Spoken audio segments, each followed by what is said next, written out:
பீமனால் தொடை பிளக்கப்பட்டு குருதி வழிந்தோட தன் உயிர் பிரிவதை தன் கண்ணாலேயே பார்த்து கொண்டு மரண படுக்கையில் நரக வேதனையில் கிடந்தான் துரியோதனன். ஆனால் உயிர் அவனை விட்டு பிரியவில்லை. காரணம், துரியோதனன் மனதில் 3 கேள்விகள் இருந்தன. அவனால் பேச இயலாத சூழ்நிலையில் தன் 3 விரல்களை மேல் நோக்கி உயர்த்தினான் துரியோதனன். துரியோதனன் உயிரை பிரியவிடாமல் வைத்திருந்த அந்த கேள்விகளை கிருஷ்ணர் அறிந்தார். மரண படுக்கையில் இருந்த துரியோதனனின் உயிரை பிரியவிடாமல் தடுத்த அந்த 3 கேள்விகள் இவைதான். முதலாவது கேள்வி, போர் நடந்த சமயத்தில் நான் அஸ்தினாபுரத்தை சுற்றி ஒரு கோட்டை எழுப்பியிருந்தால் நீ என்ன செய்திருப்பாய்? இரண்டாவது கேள்வி, துரோணாச்சாரியாரின் மறைவிற்கு பிறகு அஸ்வத்தாமனை சேனாதிபதியாக்கியிருந்தால் என்ன செய்திருப்பாய்? மூன்றாவது கேள்வி, எனக்கு ஆதரவாக விதுரரை போர் புரிய வைத்திருந்தால் நீ என்ன செய்திருப்பாய்? இந்த 3 கேள்விகளையும் கிருஷ்ணரிடம் கேட்டான் துரியோதனன். துரியோதனனின் இந்த சஞ்சலத்தை பகவான் கிருஷ்ணர் அறிந்தார். அனைத்தும் அறிந்த கிருஷ்ணருக்கு துரியோதனனின் குழப்பத்தை அறிவது சிரமமா என்ன? எவ்வளவுதான் துரியோதனன் கெட்டவனாய் இருந்தாலும் அவன் படும் துயரத்தை கிருஷ்ணரால் பார்த்து கொண்டு இருக்க முடியவில்லை.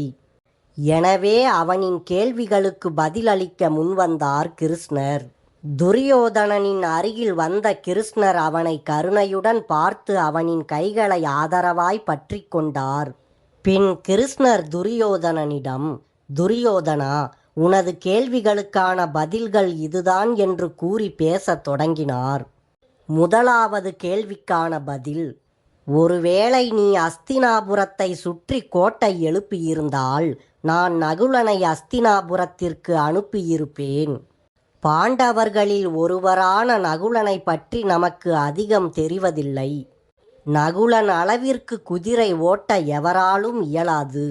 மழை பெய்யும் பொழுது ஒரு துளி விழுந்து அடுத்த துளி விழுவதற்குள் நனையாமல் நகரும் அளவிற்கு வேகமாய் குதிரையை ஓட்டும் திறமை பெற்றவன் நகுலன்.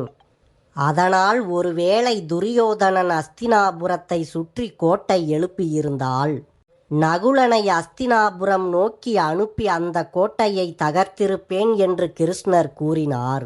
இரண்டாவது கேள்விக்கான பதில், ஒருவேளை நீ அஸ்வத்தாமனை சேனாதிபதியாக நியமித்திருந்தால் நான் தருமரை கோபப்பட வைத்திருப்பேன் என்று கிருஷ்ணர் கூறினார். ஏனென்றால் தருமரின் கோபம் எதிரில் நிற்கும் எவ்வளவு பெரிய மாவீரனையும் எரித்து சாம்பலாக்கிவிடும். மூன்றாவது கேள்விக்கான பதில், ஒருவேளை நீ விதுரரை போர் புரிய வைத்திருந்தால் நானே ஆயுதம் ஏந்தி இந்த போரில் போர் புரிய தொடங்கியிருப்பேன் என்றார் கிருஷ்ணர். மரண படுக்கையில் இருந்த துரியோதனன் தன் மனதில் இருந்த கேள்விகளுக்கு கிருஷ்ணர் கூறிய பதில்களால் நிம்மதியடைந்தான். தன் மன சஞ்சலங்கள் நீங்கிய மகிழ்ச்சியில் தன் உயிர் நீத்து வீர சொர்க்கம் நோக்கி சென்றான் துரியோதனன்.